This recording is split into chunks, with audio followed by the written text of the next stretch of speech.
You will hear a number of different recordings, and you will have to answer questions on what you hear. There will be time for you to read the instructions and questions, and you will have a chance to check your work. All the recordings will be played once only. The test is in 4 parts. At the end of the test, you will be given 10 minutes to transfer your answers to the answer sheet. Now turn to Part 1.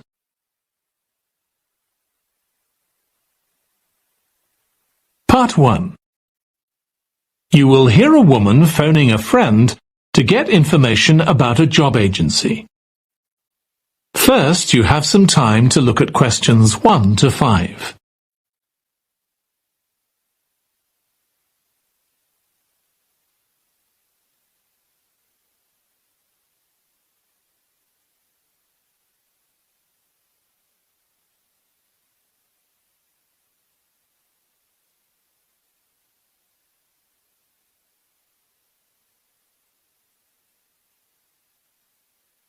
Now listen carefully and answer questions 1 to 5. Hello, William. This is Amber. You said to phone if I wanted to get more information about the job agency you mentioned. Is now a good time? Hi, Amber. Yes, fine. So the agency I was talking about is called Bankside. They're based in Docklands. I can tell you the address now. 497 East Side. OK, thanks. So is there anyone in particular I should speak to there? The agent I always deal with is called Becky Jameson. Let me write that down.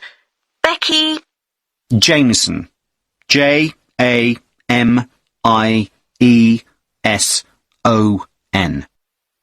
Do you have her direct line? Yes, it's in my contacts somewhere. Right, here we are.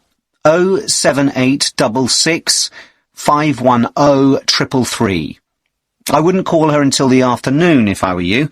She's always really busy in the morning trying to fill last-minute vacancies. She's really helpful and friendly, so I'm sure it would be worth getting in touch with her for an informal chat. It's mainly clerical and admin jobs they deal with, isn't it? That's right.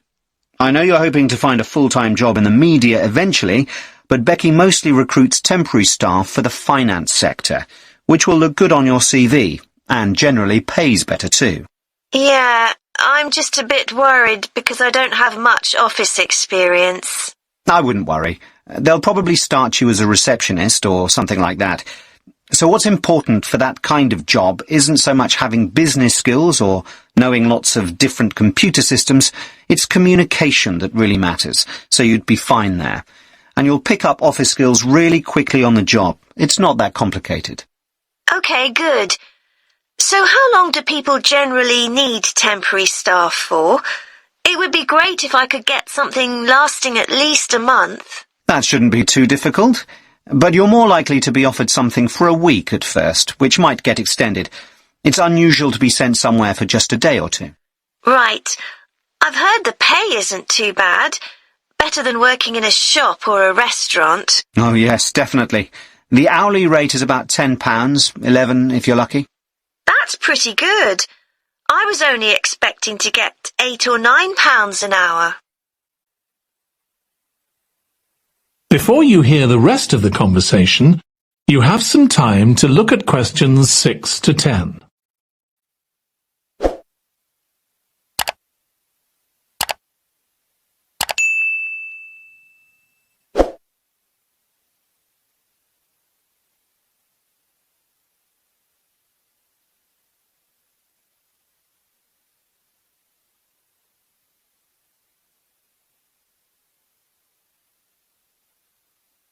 Now listen and answer questions 6 to 10.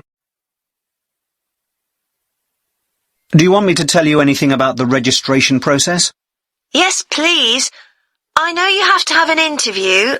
The interview usually takes about an hour, and you should arrange that about a week in advance. I suppose I should dress smartly if it's for office work. I can probably borrow a suit from Mum. Good idea. It's better to look too smart than too casual. Will I need to bring copies of my exam certificates or anything like that? No, they don't need to see those, I don't think. What about my passport? Oh yes, they will ask to see that. Okay. I wouldn't get stressed about the interview, though. It's just a chance for them to build a relationship with you, so they can try and match you to a job which you'll like. So there are questions about personality that they always ask candidates, fairly basic ones, and they probably won't ask anything too difficult, like what your plans are for the future. Hope not. Anyway, there are lots of benefits to using an agency. For example, the interview will be useful because they'll give you feedback on your performance so you can improve next time. And they'll have access to jobs which aren't advertised. Exactly. Most temporary jobs aren't advertised. And I expect finding a temporary job this way takes a lot less time. It's much easier than ringing up individual companies. Yes, indeed. Well, I think I've covered everything. That is the end of part 1. You now have 1 minute to check your answers to part 1.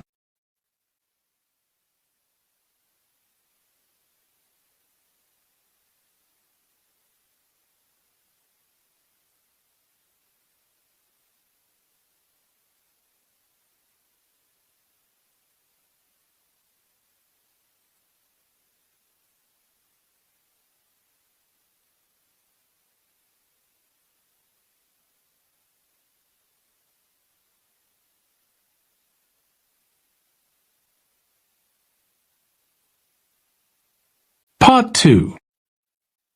You will hear a woman giving a presentation about a holiday on an island in Britain that her company organises. First, you have some time to look at questions 11 to 14.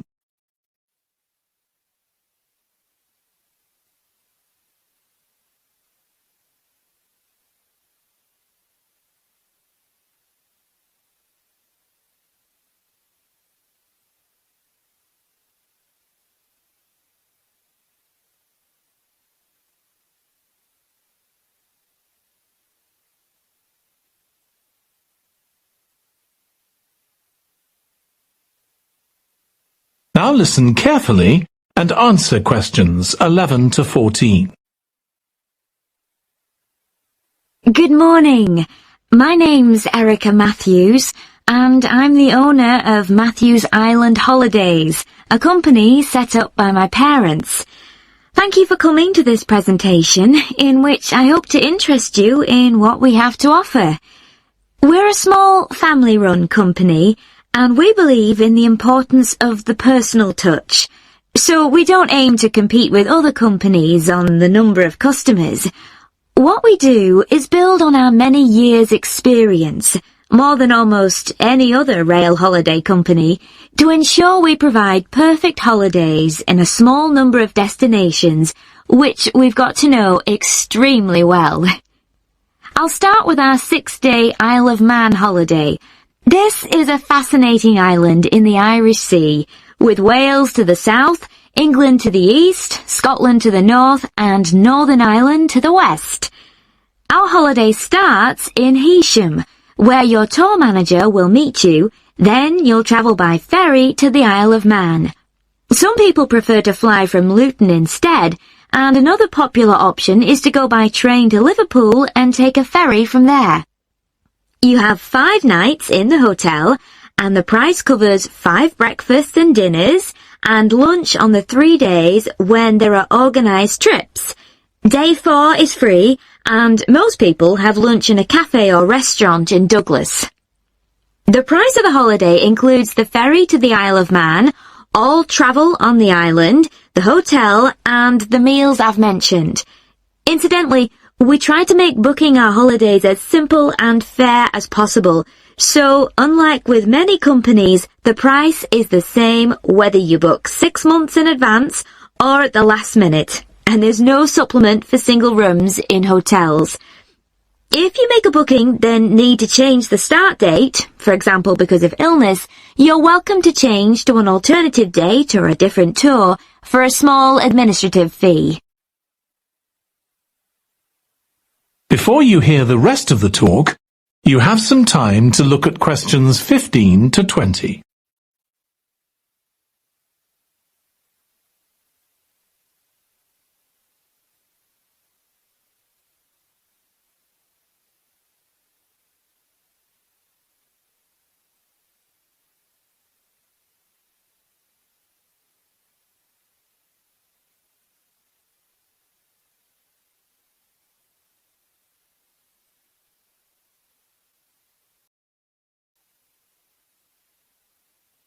Now listen and answer questions 15 to 20.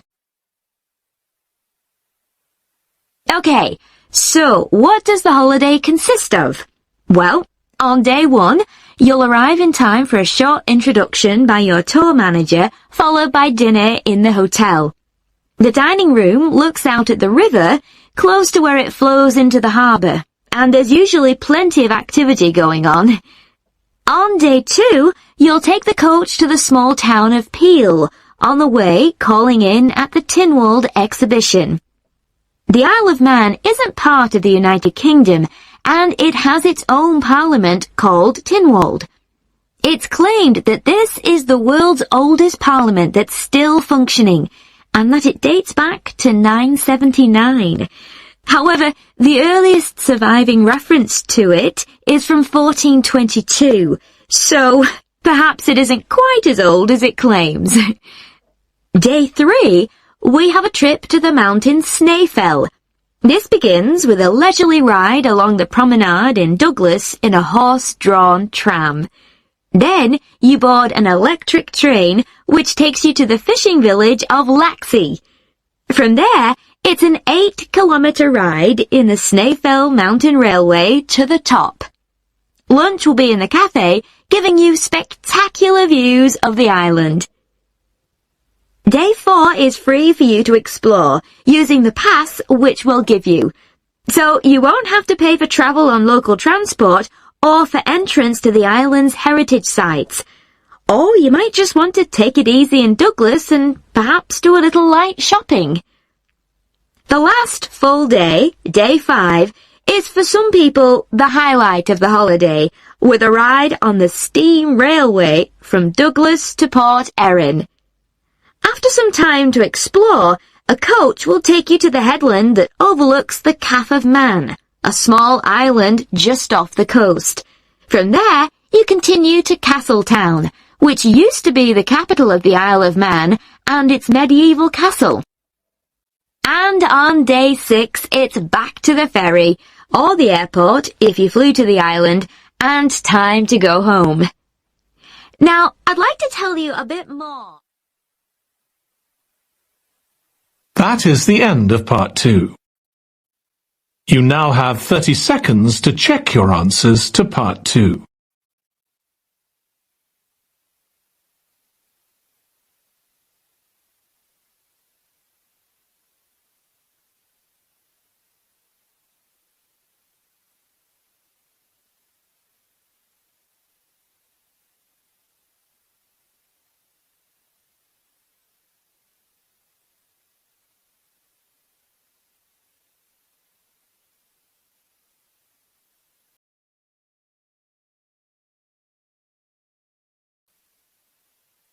Part 3. You will hear 2 psychology students discussing the effects of the order in which the children in a family are born. First, you have some time to look at questions 21 to 26.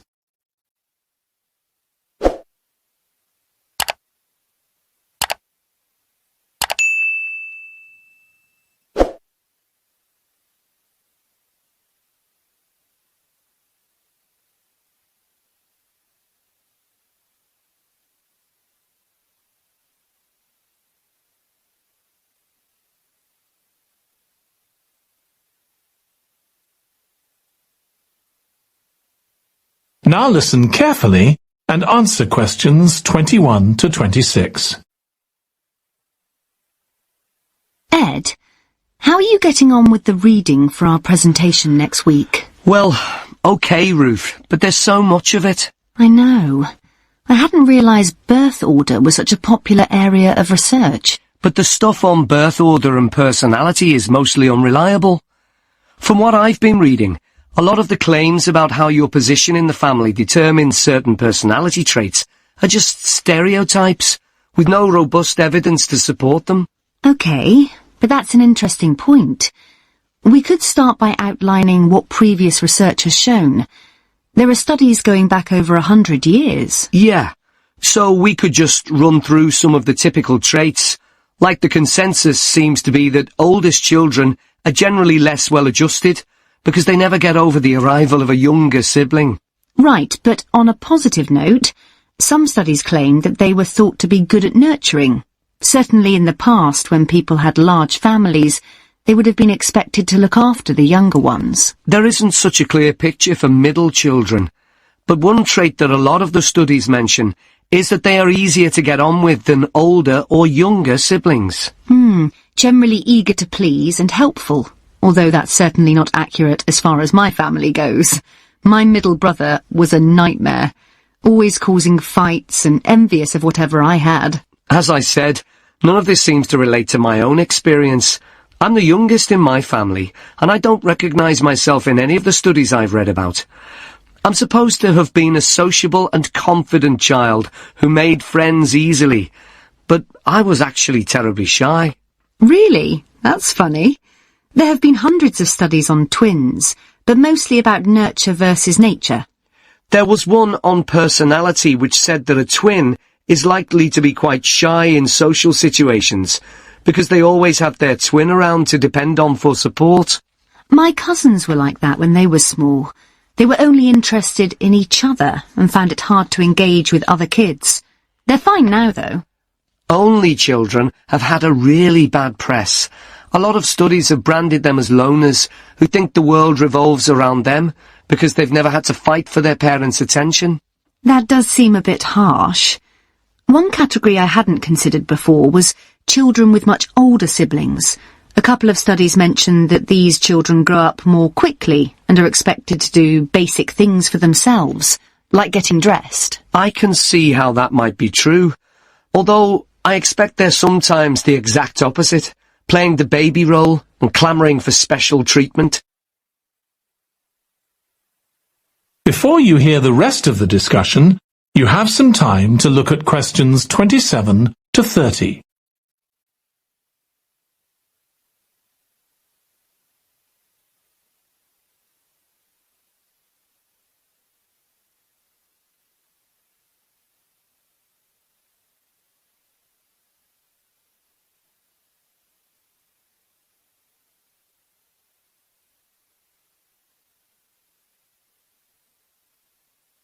Now listen and answer questions 27 to 30.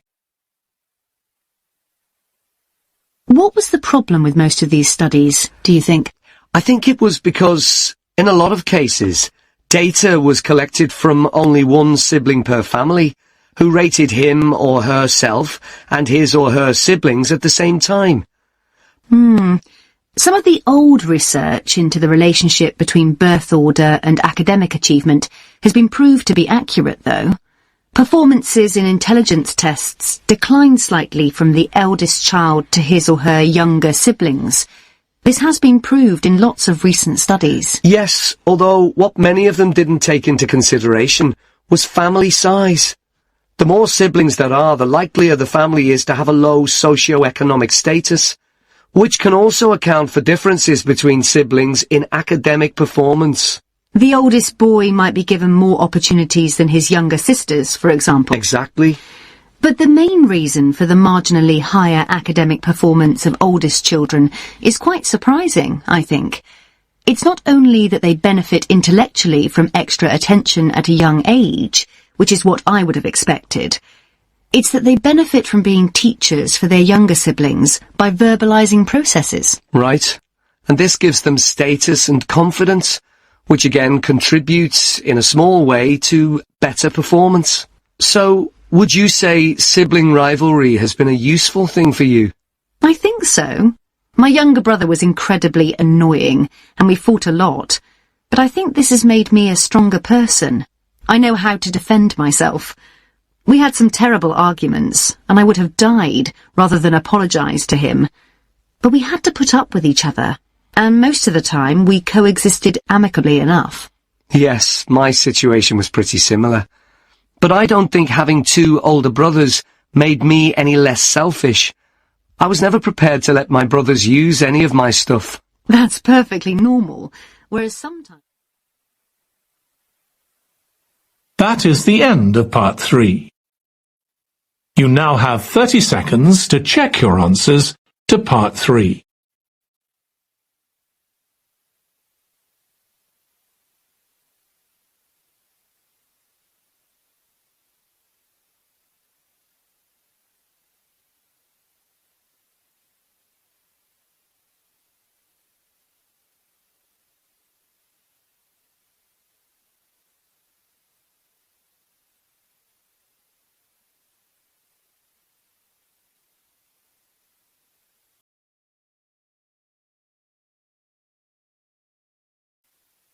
Part 4. You will hear a student giving a presentation about a type of tree known as the eucalyptus, which is common in Australia. First, you have some time to look at questions 31 to 40.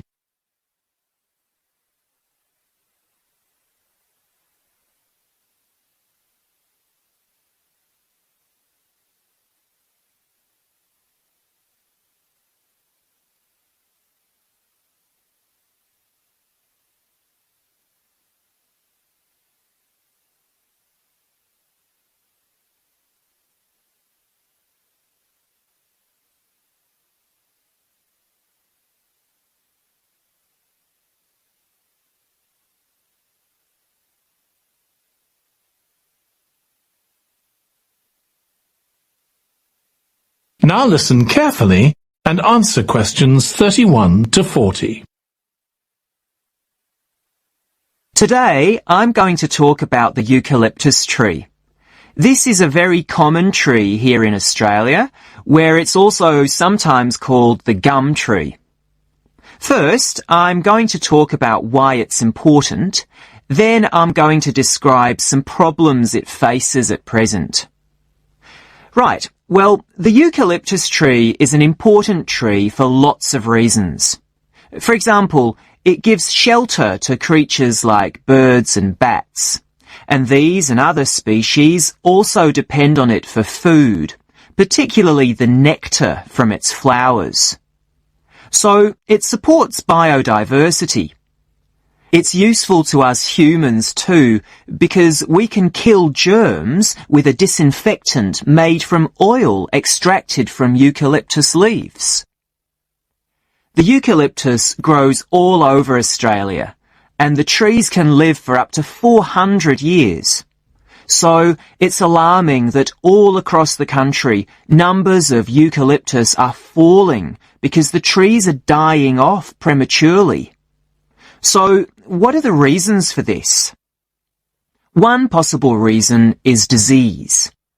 As far back as the 1970s, the trees started getting a disease called Mundula yellows. The tree's leaves would gradually turn yellow, then the tree would die.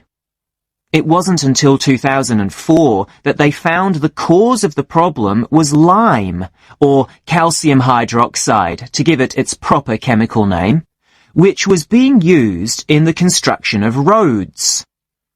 The lime was being washed away into the ground and affecting the roots of the eucalyptus trees nearby.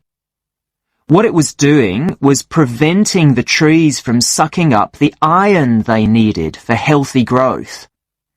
When this was injected back into the affected trees, they immediately recovered.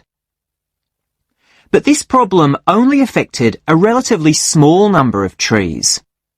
By 2000, huge numbers of eucalyptus were dying along Australia's east coast of a disease known as bell miner-associated dieback. The bell miner is a bird, and the disease seems to be common where there are high populations of bell miners. Again, it's the leaves of the trees that are affected. What happens is that insects settle on the leaves and eat their way round them, destroying them as they go, and at the same time they secrete a solution which has sugar in it. The bell miner birds really like this solution, and in order to get as much as possible, they keep away other creatures that might try to get it. So these birds and insects flourish at the expense of other species, and eventually so much damage is done to the leaves that the tree dies.